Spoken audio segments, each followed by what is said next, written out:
Countries throughout the world have always made mutual defense agreements with their neighbors, treaties that could pull them into battle. These treaties meant that if one country was attacked, the allied countries were bound to defend them. Before World War I began, the following alliances existed: Russia and Serbia, Germany and Austria-Hungary, France and Russia, Britain and France and Belgium, Japan and Britain. When Austria-Hungary declared war on Serbia, Russia got involved to defend Serbia. Germany, seeing that Russia was mobilizing, declared war on Russia. France was then drawn in against Germany and Austria-Hungary. Germany attacked France by marching through Belgium, pulling Britain into war. Then Japan entered the war to support its British allies. Later, Italy and the United States would enter on the side of the Allies, Britain, France, and Russia. Militarism. As the world entered the 20th century, an arms race had already begun, primarily over the number of each country's warships, and the increasing size of their armies. Countries began training more and more of their young men to be prepared for battle. The warships themselves increased in size, number of guns, speed, method of propulsion, and quality armor, beginning in 1906 with Britain's HMS Dreadnought. Dreadnought was soon outclassed as the Royal Navy and Kaiserliche Marine quickly expanded their ranks with increasingly modern and powerful warships. By 1914, Germany had nearly 100 warships and 2 million trained soldiers. Great Britain and Germany both greatly increased their navies in this time period. Further, in Germany and Russia particularly, the military establishment began to have a greater influence on public policy.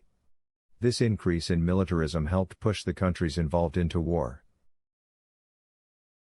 Archduke Franz Ferdinand assassination.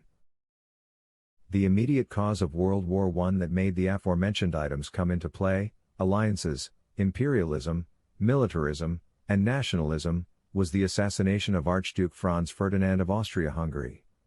In June 1914, a Serbian nationalist terrorist group called the Black Hand sent groups to assassinate the Archduke. Their first attempt failed when a driver avoided a grenade thrown at their car. However, later that day a Serbian nationalist named Gavrilo Princip shot the Archduke and his wife while they were driving through Sarajevo, Bosnia, which was part of Austria-Hungary. They died of their wounds. The assassination was in protest to Austria-Hungary having control of this region. Serbia wanted to take over Bosnia and Herzegovina. The assassination of Ferdinand led to Austria-Hungary declaring war on Serbia. When Russia began to mobilize to defend its alliance with Serbia, Germany declared war on Russia. Thus began the expansion of the war to include all those involved in the mutual defense alliances. Imperialism. This is where a country increases their power and wealth by bringing additional territories under their control, usually without outright colonizing or resettling them. Before World War I, several European countries had made competing imperialistic claims in Africa and parts of Asia, making them points of contention. Because of the raw materials these areas could provide, tensions around which country had the right to exploit these areas ran high. The increasing competition and desire for greater empires led to an increase in confrontation that helped push the world into World War I. Nationalism.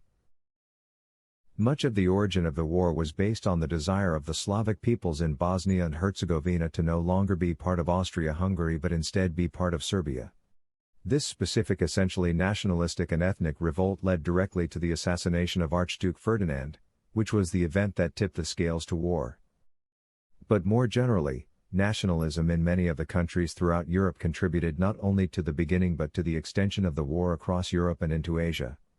As each country tried to prove their dominance and power, the war became more complicated and prolonged. Thank you for watching. Don't forget to like, share and subscribe for more videos.